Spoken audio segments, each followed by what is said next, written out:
Donald Trump Nobel prize അന്വേഷിച്ച് നടക്കുകയാണ്. Nobel prize കിട്ടിയേ പറ്റുള്ളൂ എന്ന് പറഞ്ഞാൽ നോബൽ പ്രൈസ് കൊടുക്കാൻ വേണ്ടി വെമ്പി നിൽക്കുകയാണ് പാകിസ്ഥാൻ്റെ സൈനിക മേധാവി അസീം മുനീർ. എന്തായാലും സമാധാനപ്രിയനായിട്ടുള്ള ഡൊണാൾഡ് ട്രംപ് ഇപ്പോൾ 6 യുദ്ധമുഖങ്ങളിലാണെന്നാണ് അറിയാൻ കഴിയുന്നത്.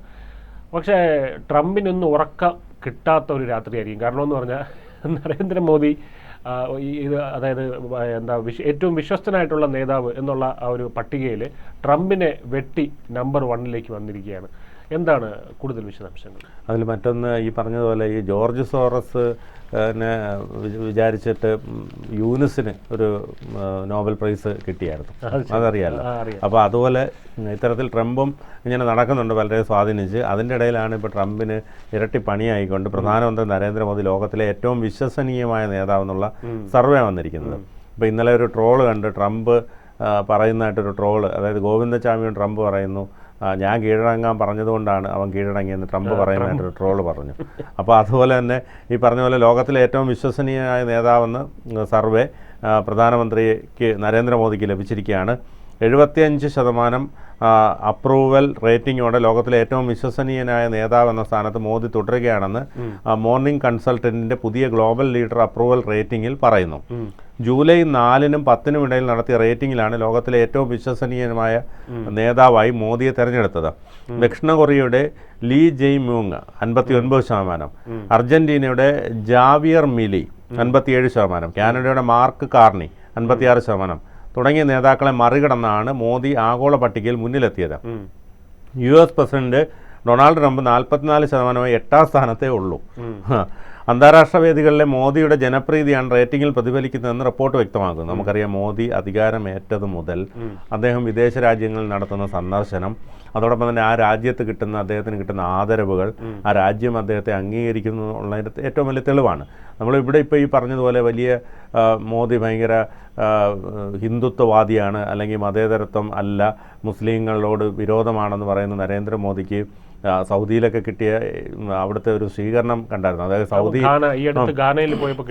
സൗദിയിൽ വിമാനത്താവളത്തിൽ മോദിയുടെ വിമാനം പ്രവേശിക്കുമ്പോൾ കുറേയേറെ വിമാനങ്ങൾ അകമ്പടിയോടുകൂടിയാണ് കൊണ്ട് ഇറക്കുന്നത് അവിടെ. അതുപോലെ ഗാനയിൽ പോയപ്പോൾ അവിടെ ഈ പറയുന്ന അവിടെ ഉന്നത പൗരർക്ക് കൊടുക്കുന്ന ഒരു ബഹുമതിയാണ്, അത് ആ ബഹുമതികളോടെയാണ് അദ്ദേഹത്തെ സ്വീകരിച്ചത്. അത് മാത്രമല്ല, ഇത് ഈ പ്രതിപക്ഷ നേതാവുണ്ടല്ലോ, ലോക്സഭാ പ്രതിപക്ഷ നേതാവായിട്ടുള്ള രാഹുൽ ഗാന്ധി കിട്ടിയ ഒരു വലിയ തിരിച്ചടി കൂടിയാണ്. കാരണം അദ്ദേഹം ചൗക്കിദാർ ചോർ ഹേ എന്നുള്ളത് കേട്ടിട്ടുണ്ടായിരുന്നു. ചൗക്കിദാർ ചോർ, അതായത് കാവൽക്കാരൻ കള്ളനാണ് എന്നുള്ള രീതിയിലൊക്കെ അദ്ദേഹം പല രീതിയിൽ പല കാര്യങ്ങൾ പറഞ്ഞിട്ടുണ്ട്. അതൊന്നും തന്നെ റാഫേൽ വാങ്ങിക്കുന്ന, നമ്മൾ ഫ്രാൻസിൽ നിന്ന് റാഫേൽ വാങ്ങിക്കുന്ന സമയത്ത് റാഫേലിനെ കുറ്റപ്പെടുത്തി പറഞ്ഞു. ഇത് ഇത്തരം ആരോപണങ്ങൾ പറയുക, പിന്നീട് സുപ്രീം കോടതിയിൽ പോവുക, എന്നിട്ട് മാപ്പ് പറയുക. ഇതാണ് അദ്ദേഹത്തിന്റെ ഒരു പരിപാടി. എന്നിട്ട് RSS ആണ് മാപ്പ് പറയുന്നത്, സവർക്കർ മാപ്പ് പറഞ്ഞില്ലേ എന്നൊക്കെ പറഞ്ഞ് നടക്കും. ഇപ്പോൾ എന്തായാലും ഇന്നലെ കഴിഞ്ഞ ദിവസം ഡൽഹിയിൽ വെച്ച് നടന്ന കോൺഗ്രസിന്റെ ഒരു OBC വിഭാഗത്തിന്റെ പ്രാതിനിധ്യ നിധി മഹാസമ്മേളനം ഉണ്ടായിരുന്നു. ആ സമ്മേളനത്തിൽ സംസാരിക്കുമ്പോൾ അദ്ദേഹം ഇത്തരത്തിൽ പറഞ്ഞിരുന്നു, നരേന്ദ്രമോദിയെ വലിയ ആളൊന്നുമല്ല, മാധ്യമങ്ങൾ ഊതി വീർപ്പിച്ച ഒരു ബലൂൺ മാത്രമാണ്, അത് താൻ കുത്തിപ്പൊട്ടിക്കുമെന്നൊക്കെ രാഹുൽ ആരോപിച്ചിരുന്നു. ഇതൊക്കെ എന്താ പറയാ, എന്തോ ആരുടെ സ്വപ്നം എന്ന് പറയും, മലർപ്പൊടിക്കാരന്റെ സ്വപ്നം മാത്രമാണ്. ഈ ഭാവി പ്രധാനമന്ത്രിയായിട്ട് തന്നെ ഒടുങ്ങുമെന്നാണ് തോന്നുന്നത്. ആജീവനാന്ത ഭാവി പ്രധാനമന്ത്രി. അതെ. അപ്പൊ ഈ പറയുന്ന അമേരിക്കയിലെ ഒരു പപ്പുമോനായിട്ട് മാറിക്കൊണ്ടിരിക്കുകയാണ് ഇപ്പോൾ ട്രംപ് എന്ന് പറയുന്നത്. കാരണം അമേരിക്കയിലല്ല, ലോകത്തിലെ മുഴുവൻ. ശരിയാണ്, അമേരിക്കൻ പ്രസിഡന്റ് എന്ന് പറയുമ്പോൾ അങ്ങനെ തന്നെ പറയേണ്ടി വരും. ലോകത്തിലെ മുഴുവൻ ഒരു പപ്പുമോനായിട്ടാണ് മാറിക്കൊണ്ടിരിക്കുന്നത്. അതെ. ട്രംപ് ഇപ്പൊ ഈ പറഞ്ഞ പോലെ ഇപ്പൊ ഇന്ത്യയും പാകിസ്ഥാനും തമ്മിൽ യുദ്ധം നടന്ന സമയത്ത് ട്രംപ് പറഞ്ഞത് ഇത് ഒരു ചായ കുടിച്ച് മാറ്റാവുന്ന പ്രശ്നമല്ലേ ഉള്ളെന്ന് പറഞ്ഞു. അത് മാത്രമല്ല, ഇത് ഞാൻ ഇടപെട്ട ഇത് പെട്ടെന്ന് റെഡിയാക്കി കൊടുക്കാറുന്നല്ലോ എന്ന് പറഞ്ഞു. അതുകൊണ്ടാണ് ഇപ്പോൾ ഈ ഗോവിന്ദചാമിയുടെ ഇത് പോലീസ് പിടിച്ചപ്പോൾ ട്രംപ് അവിടെ കുത്തിയിരുന്നുകൊണ്ട് ട്രംപ് പറയുന്നത് ഞാൻ അവനോട് പറഞ്ഞ് കീഴടങ്ങുക, അതുകൊണ്ടാണ് കീഴടങ്ങിയെന്ന് എന്ന് പറയുന്ന ട്രോളുകൾ പോലും ഇറങ്ങി തുടങ്ങി. അപ്പോൾ ഈ ട്രംപ് ഈ പറഞ്ഞ പോലെ നോബൽ പ്രൈസ് വാങ്ങാനൊക്കെ ഉള്ള ശ്രമങ്ങൾ നടത്തിക്കൊണ്ടിരിക്കുന്നത്. കാരണം യൂനിസിന് വരെ കിട്ടി, ഇനിയിപ്പോൾ എനിക്ക് എന്തുകൊണ്ട് കിട്ടിക്കൂടാ എന്ന രീതിയിലാണ് ട്രംപ് പറയുന്നത്. യൂനിസ് അവിടെ ബ്ലേഡ് നടത്തി ഒരുപാട് പൈസയൊക്കെ ഉണ്ടാക്കി നാട്ടുകാരെ മൊത്തം പറ്റിച്ച് പൈസ മൊത്തം വേറെ രാജ്യത്ത് നിക്ഷേപിച്ചുകൊണ്ടിരിക്കുക, ബന്ധുക്കളെ മുഴുവൻ മാറ്റിക്കഴിഞ്ഞു. അപ്പോൾ ഇനിയിപ്പോൾ അടുത്ത കുറച്ച് നാൾ കഴിയുമ്പോഴേ യൂനിസ് സ്ഥലം വിടും. അപ്പോൾ ഇത് ഈ ട്രംപ് അറിയുന്നില്ല. അപ്പോൾ അങ്ങനെ കുറേ സംഭവങ്ങൾ ഇവിടെ നടന്നുകൊണ്ടിരിക്കുക. അപ്പോൾ നരേന്ദ്രമോദിയെ സംബന്ധിച്ചിടത്തോളം അദ്ദേഹം ഈ വിദേശയാത്രകൾ നടത്തുമ്പോൾ ഇവിടെയുള്ള കമ്മികളൊക്കെ പറയും ഇത് ഭയങ്കര യാത്രാ ചെലവ് എന്നൊക്കെ പറയും. പക്ഷേ അദ്ദേഹം ഓരോ രാജ്യത്ത് പോയി അവിടമായിട്ട് നടത്തുന്ന സൗഹാർദ്ദപരമായ ഇതിപ്പോൾ വ്യവസായ രംഗത്ത് ബ്രിട്ടനുമായി കൈകോർത്തുകൊണ്ട് വലിയ വിപ്ലവമാണ് സൃഷ്ടിക്കാൻ പോകുന്നത്. അതായത് ഇന്ത്യയെ സാമ്പത്തിക സ്ഥിതിയിൽ ആനയെന്നാണ് വിശേഷിപ്പിക്കുന്നത്. അത്രയും വലിപ്പമുള്ള എന്നാൽ പതിയെ നീങ്ങുന്ന വളരെ ശ്രദ്ധയോടെ നീങ്ങുന്ന ബിസിനസ് വ്യവസായ ലോകമാണ് ഇന്ത്യയുടേത്. അപ്പോൾ ആനയും സിംഹവും ഒന്നിക്കുന്നു എന്നൊക്കെയാണ് ഈ ബ്രിട്ടനുമായിട്ടുള്ള ഇത്തരം വ്യാപാര കരാറുകളെയൊക്കെ വിശേഷിപ്പിക്കുന്നത്. അത് മാത്രമല്ല, ഈ ചൈന പോലും പകച്ചു നിന്നൊരു സമയം ഉണ്ടായിരുന്നു. അതായത് റഷ്യ യുക്രൈനിൽ യുദ്ധം നടന്നപ്പോൾ റഷ്യ ഉപരോധങ്ങൾ കൊണ്ട് ശ്വാസം മുട്ടിക്കാൻ യൂറോപ്യൻ യൂണിയൻ ഇറങ്ങിയിരുന്നു. അന്ന് ഈ റഷ്യയുടെ ഒപ്പം നിന്ന് ഇന്ത്യയാണ്, നമ്മൾ റഷ്യയിൽ നിന്ന് തന്നെ എണ്ണ വാങ്ങിക്കും എന്ന് പറഞ്ഞപ്പോൾ അമേരിക്ക ആദ്യമായി ഞെട്ടിപ്പോയി. കാരണം ഇന്ത്യക്ക് നിനക്ക് ഇത്രയും ധൈര്യം എന്നുള്ള ഒരു ചോദ്യമാണ് അവിടെ നിന്നുണ്ടായത്. ഇന്ത്യ എണ്ണ വാങ്ങിച്ചു എന്ന് മാത്രമല്ല ഇത് മറച്ചു വെക്കുകയും ചെയ്തു എന്നുള്ളതാണ്. അങ്ങനെ ആ ഒരു സാധ്യത കാണാൻ പറ്റിയത് നരേന്ദ്രമോദി. നമ്മൾ പറയും മുകളിലിരിക്കുന്നവൻ പൊട്ടനല്ല എന്ന് പറയും. അതെ, അപ്പം അങ്ങനെ ഒരു സമർത്ഥനായ നേതാവ്, നമുക്ക് ഒരിക്കലും രാഹുൽ ഗാന്ധിയെ പോലൊരു വ്യക്തി നമുക്ക് അവിടെ ഒരു ധൈര്യം എന്ന് പറയില്ലേ, അത്തരത്തിലൊരു ധൈര്യം നമുക്ക് ഒരിക്കലും ഉണ്ടാവില്ലായിരുന്നു. കാരണം ഇപ്പൊ എന്ത് വന്നാലും പുള്ളി നോക്കിക്കോളും എന്നുള്ളൊരു ധൈര്യം നമുക്ക് ഉണ്ട്. അപ്പോൾ അതിപ്പോൾ ഈ നരേന്ദ്രമോദി ഈ രാജിവെക്കേണ്ട ആവശ്യമുണ്ടോ എന്നൊക്കെ ഒരു സർവേ നടന്നിരുന്നു ഈ അടുത്ത്, പബ്ലിക് ഒപ്പീനിയൻ എടുക്കുന്നത്. അപ്പോൾ അവിടെയെല്ലാം കേരളത്തിൽ പോലും പലരും പറയുന്നത് നരേന്ദ്രമോദി രാജിവെക്കണം, നരേന്ദ്രമോദി തന്നെ തുടരണം, 100 വയസ്സ് വരെ അദ്ദേഹത്തിന് ആയുസ് കൊടുക്കണം എന്നൊക്കെയാണ് പറഞ്ഞിരുന്നത്.